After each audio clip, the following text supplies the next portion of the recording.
You are down with. Yo, Dave, What up? drop the beat. We like it old school. You know how we do this. What you listening to? The brothers from the 818. 91331. Pacoima, California. What's up, Dave? What's up, Caleb? The real, the raw, the relevant. No script. We invite you into our conversation. What's going on, people? Let me just say this. Thank you for joining us tonight. You are down with. The brothers from the 818. You are down with the brothers from the 818. Yeah, even got Caleb grooving. What's going on, people? This is Dave, as you know, kicking it on with my man Caleb, as always. Caleb, what's good, man? This is episode 6. Police reform. Yeah. I think we should just skip the check-in and get right to it, Dave. I agree, man. I agree. Let me just, we got our 3 guests again, three amazing panelists. We got Mike, he's a police officer on the West Coast. We got my man Damani, previously of the West Coast, now living in the Midwest. And we got my man Zach, out of Chi-Town, my hometown, and now living in Orange County. And they've been amazing, man. They've truly just, really led this conversation, and we've been blessed to be a part of it. So we're going to jump right back in it. We cut you guys off real hard at the end of episode 5, and now we're going to drop you right in so you can continue with episode 6 only on the brothers from the 818. Peace out. When I look at this country that I love, I don't know how to fix it. And it sounds as if you're uncertain too, because you identified a lot of the issues, but didn't have any solution except that we need to fix humanity. Right.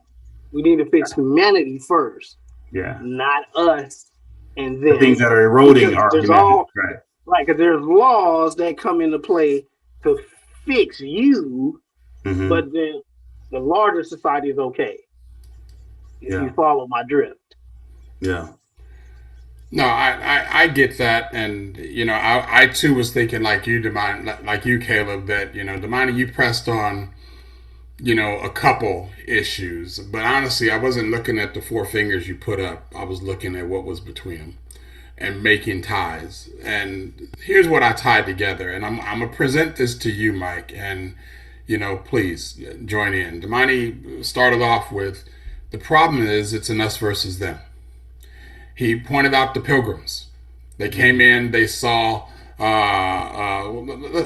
let's just call them the first settlers came in to an area that they thought they was going to be theirs. And, there's eyes looking at us from beyond the trees. Those were the Native Americans, those that were here before, the indigenous people. They came in and offered their humanity. We're peaceful. Let's share what we have. It created a power struggle. Those who are in power create the struggle, right? And they completely wiped out a race of people, and that started a trend. I don't want to open up a can of worms, but anyone who's done their history lesson, and I'm not talking about what you learned in 11th grade. I'm talking about pick up a history book today with some education, some history, some life under you. And there's no denying the foundations that this country was built upon. And Damani, you touched on that. And how there was a people group, normally black people, or really non-white people, that the Constitution was not made for. Colonialism was about not integration, but accept who we are. And it was about recreation, not integration. You are now this. Let's wipe out what you were and you become this. So, there is a part of it. I like how you talked about visualizing the pain of a traumatized race. A lot of us saw some identification with the Asian population with what was going on. And you almost want to look at them and smile and say, welcome to the club. Now you know, right? I'm not making light of anybody who experienced that, but this is something we've been going. But the last part you said, it needs to be a solution for humanity. Stop working on the individual and let's work on the humanity. So, Mike, looking at those separate areas, what are your thoughts? Because to not, I'm purposely separating you from your career, but your career has to be a part of it because your career is part of the us versus them. And the guys honestly no different. We choose an us versus them side as well. It's just we oftentimes choose a different side. Understanding the foundations of this country and how this isn't new and how we got to where we are.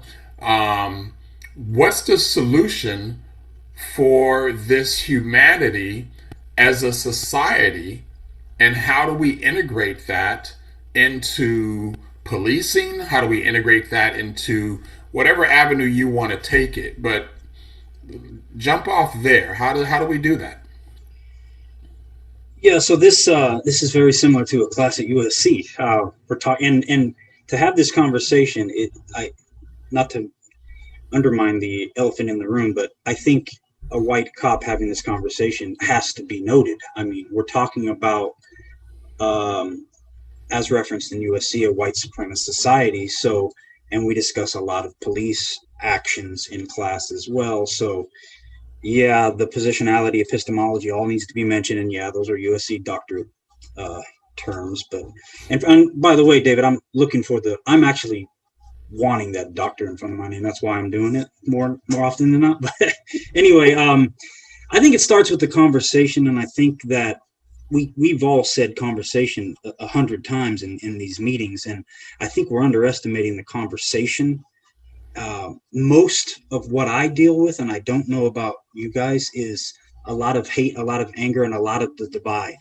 And one of the reasons probably the biggest reasons I agreed to come on is the brief interactions I had with you. I felt, you know what, we can have a conversation and we're not going to scream at each other. We're not going to get angry with each other. And believe me, my circle, when I told them, was like, so wait, you're going to go on with 4 black dudes and talk about police brutality? And no different than the same thing they told me when I signed up for USC, education in an urban environment. I knew what I was getting into. But if we don't face it and we continue to stay in our little circles, what are we really accomplishing? And I'm not giving you guys lip service. The things I hear in class and the things I hear in these meetings we have, I take back and I bounce it off of them. David, when you mentioned the prison population, you've went through a process, you've went through the court, you've went through all the hearings that are necessary, and you've been convicted. But what about all the detentions at the station for hours? What about the detentions while I'm handcuffed in the back seat? You can't quantify that. And that is something that really opened my eyes and I brought back. But I guess what I'm asking, and that's how we begin that working on a commonality, is relaying those stories to the circle who hasn't heard that story. But I wonder, is my position being relayed back? Is it the police's fault that we stop black people more than anybody else? Or is it the fact that blacks commit crimes more than anybody else? You mentioned that traffic stop where you got proned out. They had a suspect description 6'1", I think you said, or 5'7", 140. You're not that size, but you can't tell from a car. So are we blaming the police? I don't know how tall or how much you weigh while you're inside of a vehicle. Is it the fault of the police for stopping that person who matched that description? Or is it the fault of that black person for committing the crime and having the police go look for that person? I think there's 2 sides to every story. And we may never agree on our sides. We may never change our sides. There's no way you can expect to change somebody's beliefs that has spent a lifetime developing based on their interactions with people, their education, how they grew up. But I think what we're talking about here is the commonality, the humanity. Unless we have conversations, will never really understand one another. And I don't know what the answer is. I don't think we'll ever know what the answer is. But I much prefer this forum of having a conversation than just continuing the hate. Legislation, we've tried. I think we've come a long ways. Are we there? No. Obviously, slavery was a birth defect of the United States of America. So have we come a long ways? Yes. Are there still some systemic issues happening? Yes. But I fear that we're not so much willing to put in the work. Quite honestly, it's a lot of work. It's a lot of work for us to meet like this. It's very easy to sit in my little circle when everybody's like-minded and we can all bounce our ideas off of each other and be like, yeah, man, they don't know what they're talking about. But that goes nowhere. Nobody's accomplishing anything when we do that. So I don't know what the answer is, to be honest. But, on a positive note, I do appreciate the interaction with you guys, and I'm not giving you lip service. These are very emotional topics. These are very controversial topics, and never once have I felt any defensiveness or any kind of anger from any of you, and I hope the feeling was mutual from me. I'm going to speak my mind, and I'm going to say my side. But I feel you guys did as well, and I don't think we could ever end this. And you know what I mean? I think this is something that will continue to be talked about forever. But yeah, it starts here. It starts with conversations. It starts with me talking on every radio call or every interaction I have with the public. And it's me not just assuming they're in the position they are because they're lazy or they didn't decide to work. And that is also a homeless issue. Let's not just assume somebody's homeless because they refuse to work, or some are, but that's the humanity aspect of it, and it's very easy to just dismiss someone like that and just assume that they put themselves in that position. So it goes for crime too. I've heard you guys mention not a lot of, but we have to do what we have to do. I've never been in a position, and I've never known anyone in a position that literally has to steal to eat.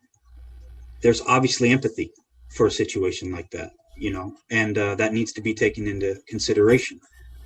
So yeah, it's a lot. We're talking about lots of topics, lots of a broad spectrum of things, and I don't have an answer. Yeah, can I just say something? You can just a second, Damani. Mike, you shared an additional layer of transparency, so I appreciate that. And what I heard you say right now is that it kind of goes with what you said in the beginning. I don't want to be understood. I want to understand. And what I am taking away from what you just said is I've been listening. Even your last comment of, I've never known what it's like to have to steal to eat, nor have I known anyone, but I do understand that it happens. That goes a long way. And if I can say it and be so bold, and I'm not trying to chime the rest of the guys in, that's a stronger sentiment than I've heard you say in previous. That the recognition that, yes, it does happen. I don't see it. I don't know it. It's not my circle, but I do understand that that's something that does come across. And so that makes me feel good to hear you say that. Damani, I was coming to you anyway, because what Mike opened up is, one, being willing to be wrong, being willing to say that the way I was looking at this before may not have been right, but my eyes are, I used the term wrong. He didn't. He used the term eyes open. That before I was blind, but now I see. This was what I thought was a reality, but now I see it's this, and now I see that. And then conveying that message to the other side. Now, I'll be honest with you. I got a show to run, and I try not to reveal too much before broadcast, but a lot of the things we're talking about are part of my day-to-day conversations anyway, because I made up my mind a long time ago to very similar to the situation you've been in, Mike, in the last 5 episodes. That's my situation day to day, day in and out, right? In my community, in my job, and so forth and so on. And I no longer want to be the unspoken black voice in the room. I want to address the issues, and not from a, you're going to hear the voices of a black man. No, not that. But I recognize with the percentages of the black people in my area and so forth and so on, you know, I've told Caleb I actually want to run for city council because there's not a lot of people here that look like me, but there are some. And because there's some, somebody needs to speak that voice. And I'll speak it, because I'll speak it in any room, and I'm unashamed about it. And I've been in too many rooms where I was the only one, and I'm gonna speak my mind, and I'm gonna walk out with my head held high. And if you have a problem with what I say, it's probably because I'm right, not so much because, and I'm not saying I'm always right, not that at all, but most people who have a problem with the things I say is because it hit home. As my mom used to say, if you can't say amen, say ouch. Or just pick your feet up, because maybe I'm stepping on your toes.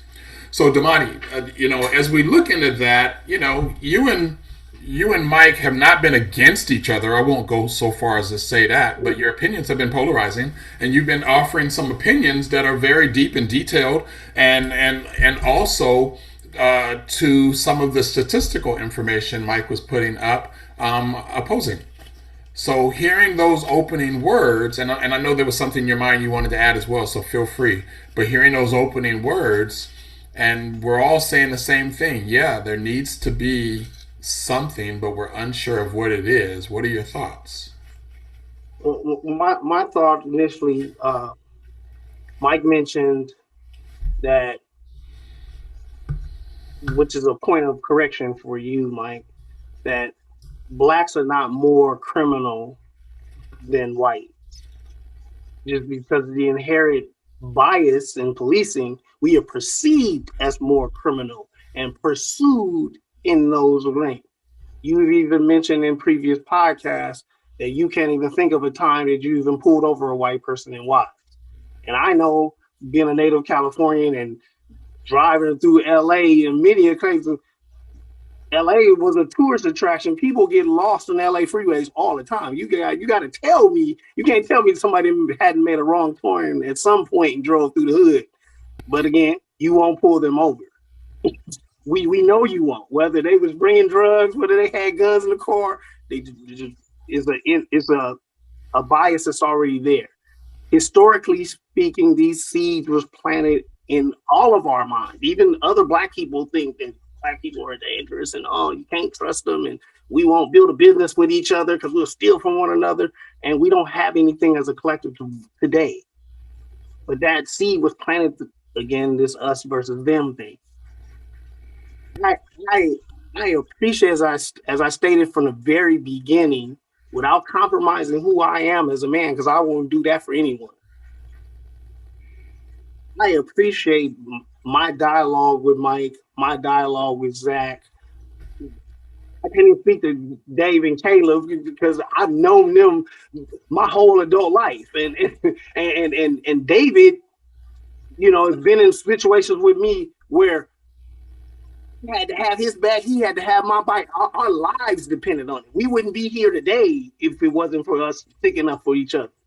We wouldn't be the fathers we became later on, let alone getting a PhD. So you know what I mean? We go back. That's a whole nother subject, but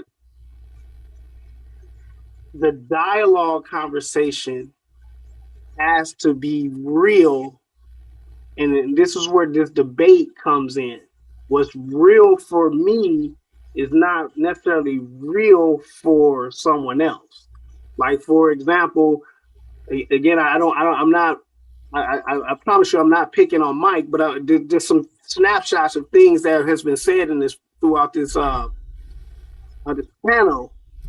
When he mentioned, you know, he had to work harder to get a job to be a police officer because they had preferences for Hispanics or blacks or Asians or women or whatever was the example. But Mike doesn't have any concept of anything stopping you as a white man in this society. There was laws stopping black people from reading. There was laws that stopped us from being free. There were laws in place that said we could not vote. There was laws that said we cannot participate in this society unless we are in this capacity. There's no white person that has that. So and again, I don't expect you to have that perspective to understand. But at the same time, I'm not criminal. I'm not out to steal from you. I learned a long time to make my own money. I learned a long time that a man's worth is what he can produce. And when you can produce for yourself, then you branch out and start trying to have kids and a family and take on that responsibility. But again, I'm not a criminal. I may be perceived as one just driving a car for no apparent reason. You may not, whether you was a police or not. You just a regular dude driving down the street. No one is gonna see you and say, "Hey, that's a criminal." But they'll say that about Zach. They'll say that about Caleb. They'll say that about Dave. They'll say that about me. I don't have no bumper stickers on my car. Say, yeah, my best friend is Smith and Wesson. You know, to me as a black man, that would be a flag. Like, oh, dude, police gonna come out with a SWAT team so they pull my car over. But white people do that all the time. Nobody says nothing. So that we have that. Our communication with each other. We have a solution to building communities by dividing up resources. That's what our city plan, our city councils are about. They want to hear the needs of their constituents and they want to divvy up the resources to implement these, build the community that they live in. Why is there a whole different slant when it's one color versus another? Humanity somewhere has failed. Who says that, you know, this group deserves these resources, but this one doesn't? And we know that plays out in education, that plays out with affluent areas versus impoverished areas. These are not incidental. These are not logistical problems because it's just too far to get to the hood. These are humanity, people, how we perceive each other.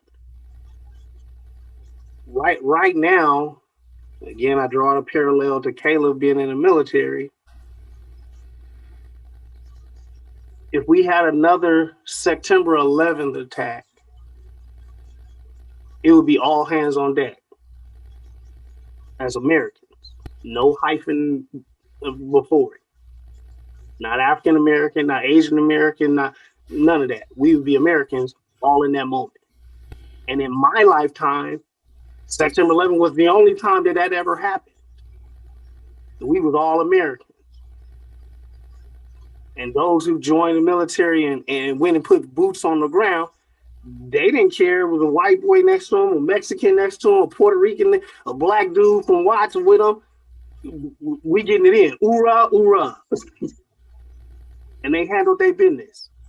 Now me, my mama was drill sergeant enough for me. I'd have to be. I wasn't getting bent in no hot sand and doing none of that. I wasn't running through 29 pounds for nobody. My mama broke me in already. I'm good. I'm going to college. I'm like, hey, I salute, do your thing. But you know what I'm saying? Go ahead, Caleb.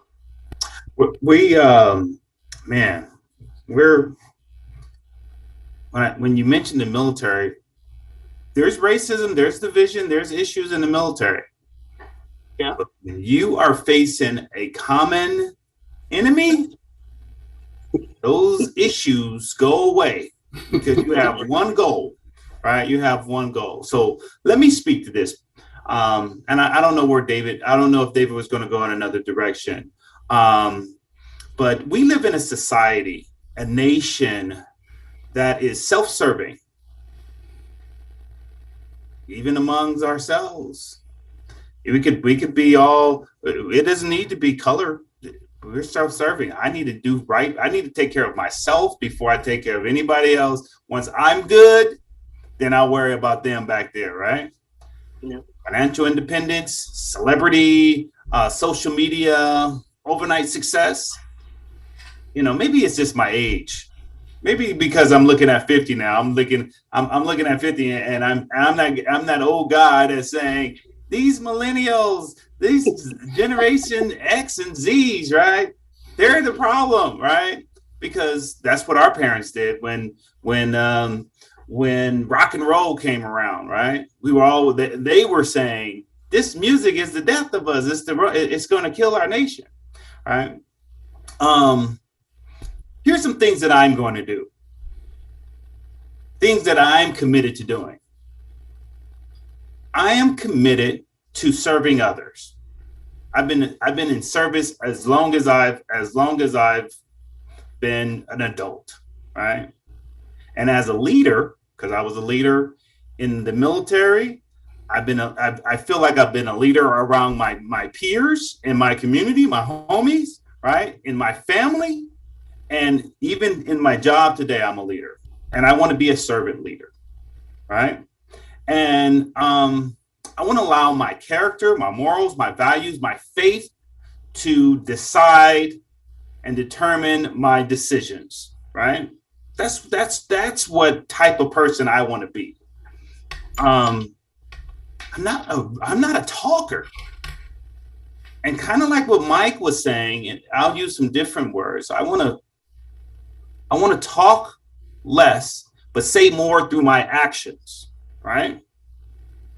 I want to listen. I want to understand what's going on. I want to be accountable. I want others to hold me accountable, and I want them to respect me when I hold them accountable, right? I want to commit myself to always trying to improve. And in the military, we call it improving the foxhole. So some things that I will do moving forward from listening to this panel is I'm going to keep the conversation going. I want to stay in this discussion. I want to even consider, I want to figure out how I could go on a ride along with some officers. And I want to be more engaged in community roundtables. I don't know if I'm going to sit and go down there every week. I'm not going to make that kind of commitment to be down there every week. I got 2 young ones, right?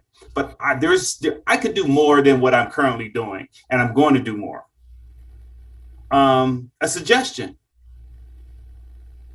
Instead of just these conversations, maybe dinner, drinks with a community member or an officer, however, whatever your role is. Because if we get into these superficial, let's get everyone into a banquet hall and let's just talk and let me hear your concerns, we'll do that. Everyone won't get heard. People will scream at each other. People will go their separate ways. But breaking bread changes that. If you're forced to wait for that, look at the menu, wait for that awkwardness and that's that time between the food comes, right? Maybe start sipping on something, right? Have a conversation, then you get a greater appreciation for the person on the other side of the table. So those are some of my thoughts from the things that I heard today and some of the solutions. Our humanity is broken, and it's not this new generation coming behind me. It is not the generation that came before me necessarily, and it doesn't matter. It's broken. So let's figure out how we're going to fix it. All right, Dave, I'm done.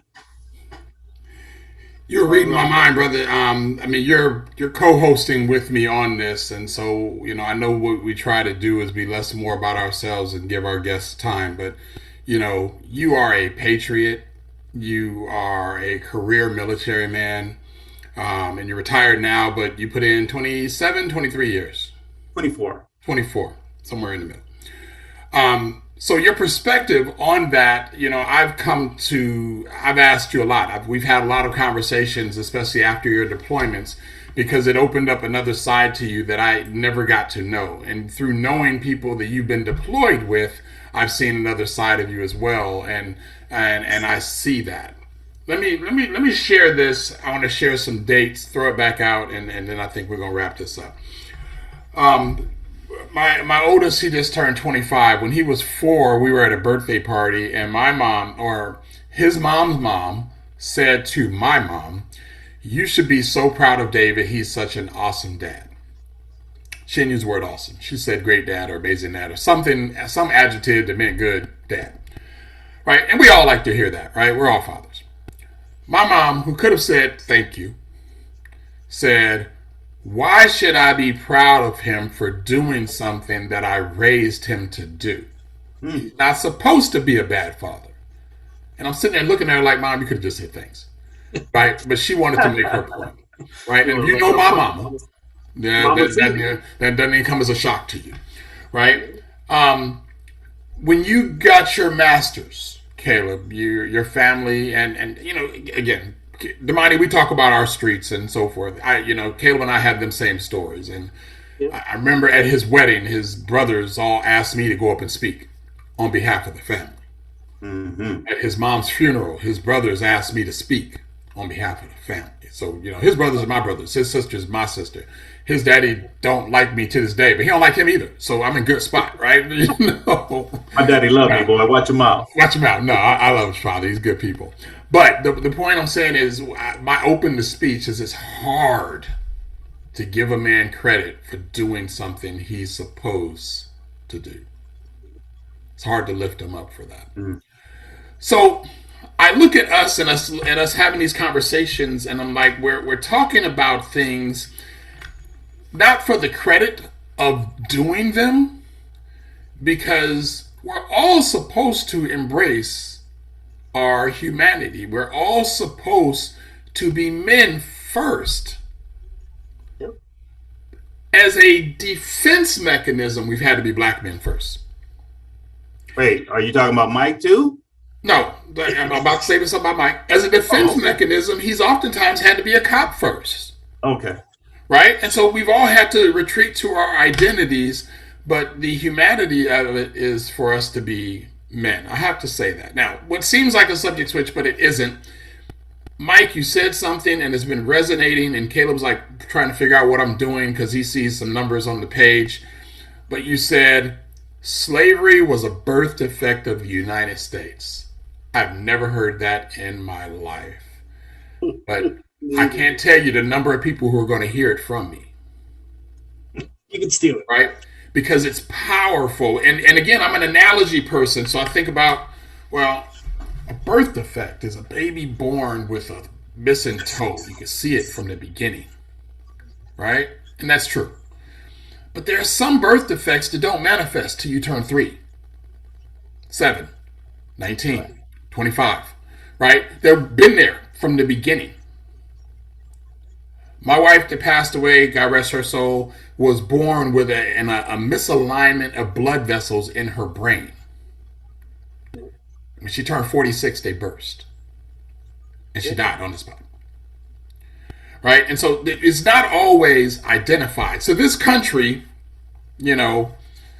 Columbus landed, in 1492. Right? And there were some slaves before then, or people that were enslaved before then. But, black folks enslaved people, theorists, columnists, educators, and people of knowledge like to call it around 1619. 1776, the signing of Declaration of Independence. 1865, all slaves are beyond rebellion. We celebrate Juneteenth, which is the time that particular region found out that, it's over. 1877, the compromise of where the American forces are no longer going to enforce military action on the South, which started the Jim Crow era that lasted till about 1965. Right? So Right. all these dates, we're still seeing a manifestation of this birth defect. I'm telling you guys are going to get sick of this from me because you're going to hear this again and again. And maybe not on the Brothers from 818, maybe it'll be some other medium. But I want to talk about this birth defect because when you see that there's a birth defect, as we talked about a common enemy, as we talk about the mass escalation of a federal process to create a vaccine for COVID, it's all hands on deck. When are we going to recognize slavery as a sickness where although the infestation is over, the symptoms continue to pour today? Today. And start to look at how do we address that as an initial birth defect of the United States. Most people I talk to say there's no doubt that the police force is broken. I'm like, it ain't broke. There's no doubt that the United States is broken. That ain't broke either. The educational system's broke. No, it ain't. All three of those things are operating exactly as they were designed to do by the people who designed to do them. Right. We just got to do something different. And that's where we're at. And I would be hard pressed for anyone to disagree with that. I'm open to the conversation because, again, I truly walk around with what I believe are open eyes. But there are many times throughout I won't say my day, it doesn't happen daily, but if I'm open about my conversations, there's many times I have to go home and say, man, I got to see that through a different lens. I heard an individual tell me today that, people have to understand that COVID's not that bad and that the situations we're in aren't that bad. And I just kind of looked at him. I said, how much is in a roll of nickels? He said, $2. I said, you could take that roll of nickels and throw it in any direction around the people that you and I see on any given day, and $1.95 of that will hit people who will agree with you. But there's still that nickel that's going to hit somebody that will tell you about who died or who got super sick or who lost their job. And until you can see it from their lens, you're misguided. So get off your Orange County horse and realize that your perspective, being where we're at, is off. Open up your channeling. And I would say that to each of us. Mike, as a member of the police force, sometimes your perspective is going to be off because you're going to see it through a lens. Damani, Zach, Caleb, myself, being as a member of a traumatized race, and the men of that race who are, you get rid of the black man, then you get rid of the black family, right? We often see things from a defensive position of protecting our own. And it becomes a survival mechanism. And I'm not saying it's not real. I'm saying sometimes you got to get off the horse and look around and see, okay, how can I manipulate this better? How do you raise your daughter up in this environment, Damani? How do you raise your son up in this environment, Caleb? Zach, you got a newborn on the way. What do you instruct for them? You want to give them the real, but you want to give them hope. You want to keep their eyes open, but you don't want them to see themselves as victims. Right. We look at where we've been because we've been behind the puppet show and seen the strings and lived life and have drank to get drunk. And now we can afford a higher level of alcohol so we can do it a little differently. And we've learned from our mistakes. How do we raise a new society to grow and learn from our mistakes, but be able to make their own and still be able to thrive while still addressing our humanity or what's lacking? Damani, you said breaking bread. No, Caleb, you said breaking bread in those environments. That's the answer. And I'm not talking about the meal, although it can be that. But the breaking bread is the investment. That's the risk. While the waiter walks away and Mike just ordered a drink and I ordered a drink and we're sitting there and I say, well, Mike, I'm sick of every time I drive my car through X, Y, and Z, I'm getting pulled over simply because I'm black. What do you think about that? Right? Now, I know Mike. I can have that conversation on a day-to-day, but maybe I don't know the person I'm sitting with. Or maybe he starts the conversation. Tired of just because I'm a police officer who happens to be white, everybody thinks I hate black people. Do you think I hate black people, David? Whoa, shit! We ain't even got to the we ain't even got to the good part of the meal yet. You open with that, but that needs to be the conversation that we're willing to openly have. Like you said, Mike, you thought by coming on this show from talking to me that you could have this conversation and it not be combative. We have to be willing to take the risk. All these young people running around investing in Dogecoin, because they're playing with Robinhood, and they've seen investing as a new pattern, and they're understanding risk and profit and loss. And I'm loving the example, although not the mechanism. I'm loving the example, but we have to be willing to engage in that risk for the potential gain, if not for ourselves, but for the legacy we're trying to leave. That's my answer. And I know it's not concrete. It definitely isn't, okay, let's take that and run with it. But that's my answer. We have to be willing to make that investment and step outside of ourselves and make it more than a conversation, but an invested moment in time where we can sit, break bread, reinvest, have another conversation, meet somebody else, make it a platform, create a community center, do a town hall, run for office, speak to your politician, go knock on the door and say, hey, whatever. We have to be willing to do more than just talk about it around the water cooler amongst people who always agree with you. Dave, man, I'm not going to even. I'm not going to touch that. That was beautiful. I love how you summarize all of the suggestions and the input that we provided, and you just grouped it all together. What I would like to do is give all of y'all, because all of us are kind of long-winded, fellas. I'm gonna give y'all 60 seconds. Let's wrap it up for tonight. 60 seconds. Who wanted to go first? Let me go first, since I'm on the list of the long-winded. Anyways, well, fellas, let me just say it's been a pleasure and a privilege, right, to be on here, and I got to say that that these conversations are gonna be what brings us through, right? We don't have all the answers, right? But as Dave stated, essentially, this is where it starts. I mean, and each of us have a unique perspective. Each of us, I could say today, have start to put in the work, right? And it's the work doesn't stop here. It's going to continue on. But I'm grateful for Brother Mike coming on. Give him all the kudos in the world for being on here, because it was definitely tough to be an officer, and a Caucasian officer at that, and at this time, right? But Mike being very transparent and being very forthcoming with whatever he believes in. I mean, so I appreciate that, definitely do.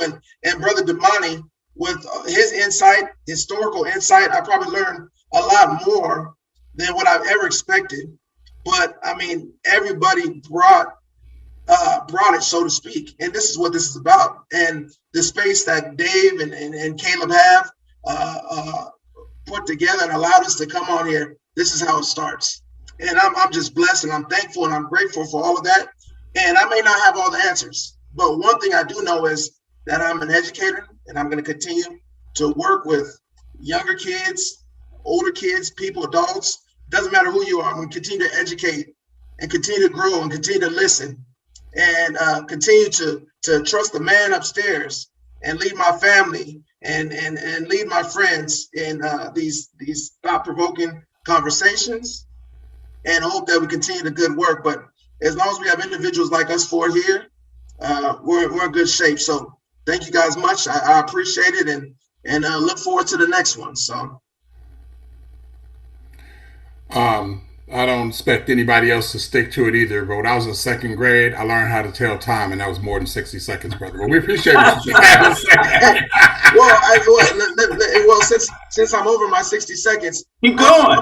I'm picking up the time that I was lacking in the previous discussion. So therefore, if I know how to do anything, I know how to end it on a good note. So There it is. Love it. Right? I love it. Yeah, I like I say, I don't expect nobody to stick to the 60 seconds. I had to bust you up on there that you go. one. There you go. We appreciate you, brother. We appreciate you. Damani, Mike, who wants to go next? I'll go real quick, Damani, if you Go don't mind, ahead, because Zach said exactly what I was going to say, and I know that sounds kind of like I'm copping out, but no, I truly do appreciate the different insights. I appreciate the invite, just like I said day one, and I promise you, I take this stuff back, and I'm not going to say that it's welcomed with some of the things that are said, but I do take it back, and I think, that's the difficult part is, okay, I can sit here and talk and have a conversation with us in our safe little Zoom, but am I going to take that back to that culture? You know what I mean? Because that's where it really matters. And so I do. But those perspectives need to be brought back, in the other circles as well. And I think that needs to be reciprocated. But I can honestly say, and I don't think I've felt like I've bit my tongue with any of you in all these, hours we've talked, but I can truly say that I feel, enlightened and honestly inspired. I was expecting us to have a professional conversation, but I was not expecting it to go the way it did. I was not expecting everything that was said for us for it to go the way it did. And I'm truly appreciative. I am. And I know that was over too, but I'm gonna clown you too. That's why police officers wear digital clocks, so they can't see the second hand go around. But it's okay. You just need a high school diploma. We're not smart. You wouldn't have gotten into USC without with just a high school diploma. So I'm not even letting you go out like that. But all good, all good. Damani. No, Mike, I appreciate it. I appreciate this whole panel. I just want to I'll end with this. Dave is an analogy person. Now I'm going to gift wrap this for you. Being in this panel with all educated men, knowledge is power. Love is the greatest power. And that power, that love, we have to generate to our fellow man if we're going to solve any problems in our society. With that being said, in the context of power, we as Black people, we are in a defense mode. And that power serves as a shield long before it's used as a sword. I'll leave it at that. That was close to 60 seconds, man. I really appreciate that. That was good. I don't even feel like I should run the joke I already had for you. I was going to let the credits run and say that. I love that analogy, Damani. And what I want, we are a superhero generation. We've been so saturated with superhero movies. It's a shame, but that power that's used as a shield can also be an offensive weapon and not become a sword. A shield can be used offensively and defensively. And so I love that. And I love how you even pointed it out, that it's more about protecting ourselves before it's about hurting others. And that's what I took from that. And that's amazing. Caleb, I know you're just going to throw it back at me, but I need to hear from you, brother. Right. Well, that's exactly what I'm going to do. I really appreciate you guys. I've said it, a man of few words, and I do feel like Mike, enlightened and inspired from our discussion. And if you want the real, the raw, and the relevant discussions, then you keep coming back to the brothers from the 818. I'm going to make a commitment. In the next 12 months. I'm going to make a commitment to at least reach out. I'm going to be available in the next 12 months to break bread with y'all. Even in Wisconsin, I don't care about no Wisconsin. I'll go to Wisconsin. That ain't nothing. Right? You better get here before October, homie. I don't care about no. I'll go to a game. I'll sit out there I'll sit in the stadium like the natives without my shirt on. If they want to see the famous last word. He will. If they want to see some of my rolls, my 50-year-old rolls on the side of my pants line. But the next 12 months, I'm going to break bread, and that's going to be my commitment to keep this conversation going with this panel. So hold me accountable to that. Dave? I'm a tag team on you with the break bread. I've been dying to get to Wisconsin to hang with Damani. I know he's trying to get out here to see his mama, so I can cheat. And, we just go to the Bay. When you coming, less blah blah blah. And honestly, I've been in touch more with Damani over the last few weeks than I have over the last few years. Right. But Damani, you are the epitome of why I describe that my relationships are about quality, not quantity. I have a few people in my life that just ride that wave with me, and never have we started the conversation, no matter how much time has passed in between, with how come I haven't heard from you. Right. We pick up and celebrate while we're here right now, and I love that about you and us. And you're right, man. I've always had your back, and I always will. So always will. You're on my speed. I should be on your speed dial if one of them moments don't work out for you and you need some help. I got you. My commitment to you. Code word, right? Yes, for sure. I know our safe word too. We're gonna leave it that way. It's a nationwide broadcast. Mike, my commitment to you is I want to have some more conversations, and not just for conversation's sake, but I want to do that right along, for sure. Like you mentioned the simulator. I think the simulator would be cool to do. But as I said, I'll never leave that simulator feeling like the pain of what I've just affected on someone else. For me, mindset is a game. I've never done it, so I don't know. I might leave that crying like I can't believe that happened. But I do want to reach out to you on a deeper level, and let's have some of those conversations. If you're taking those conversations back and they're willing, I'm willing to jump in and have those conversations with them too. Let's just see where it goes. So that's my commitment to you. Our commitment to you is go ahead, D. No, go ahead. Nah, I'm closing out. So if you got something to say, you better say it. No, I was gonna hit you back with a joke. You mentioned that a shield can be used as a weapon. How do you know that? Is that a Black Lives Matter shirt you got on? Hey, I don't speak out of ignorance ever. Okay. Hey, so you gonna mess around and get your ride along, all right? You don't tell my business. I won't talk about Nikes. All right, so we'll leave it at that. But anyway, for the rest of you out there, as Caleb put very eloquently, if you want that real, that raw, that relevant, stick with the brothers from the 818. You can catch us on YouTube and Facebook.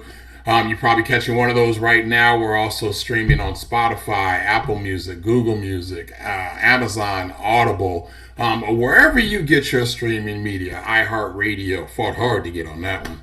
iHeartRadio, and you can always check us out on our website, brothersfromthe818.com. One love to Damani, Zach, and Mike for sharing this time with us. This has been Police Reform, and we want to know your thoughts. So hit those comments, hit those thoughts, send us your messages.